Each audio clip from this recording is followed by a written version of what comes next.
In this video, I'm going to show you how I record video podcasts. Here's the story. It seems like everyone has a podcast these days, and Your Story Studios wanted to get in on that action. Recently, we have started producing videocasts where I sit down with creatives and hear their story. We talk about their creative journey and share tips and tricks on creating content, whether it's video, photography, graphic design, and more.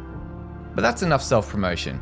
We also produce video podcasts for other clients, and we'll now go over how we record those.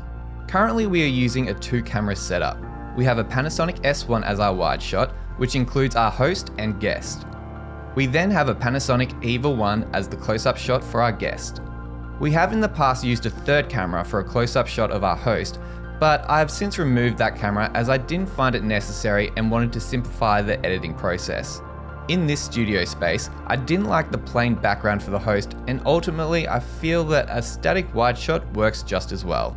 In the past, I have had a GH4 on a motion slider as the wide, but I needed to use a wide 7-14mm lens to get everything in shot, and I didn't like the distortion the lens created on the edges when shooting at such a wide focal length. Oh well, we live and learn. So that covers the video side. Onto the audio. We have 2 Shure SM7B microphones that run into a Sound Devices MixPre 3 Mark II. I've also purchased the Mix Assist plugin, which only records the microphone to the stereo tracks when it's being spoken into. This helps with eliminating mic bleed and speeds up the post-production time when editing the audio. When the green light is on, the microphone is being recorded to the stereo track. When it's not on, it's not being recorded. I've also got each microphone recorded as an individual track as well, so if I need to isolate one of the microphones for any reason, I still have that option. It's recorded in 32-bit float, which basically means you can't clip your audio if you know what you're doing in post.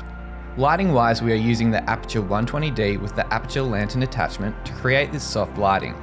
Plus we have an Aperture HR672 with a grid as a backlight, and then another HR672 light on the floor to light up the wall behind the bookshelf. There's also a couple of Aperture MC LED lights on the bookshelf to illuminate some of the objects.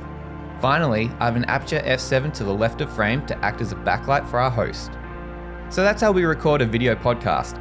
If you found this video helpful, please give it a like, and if you haven't already, please subscribe to this channel for more videos on content creation.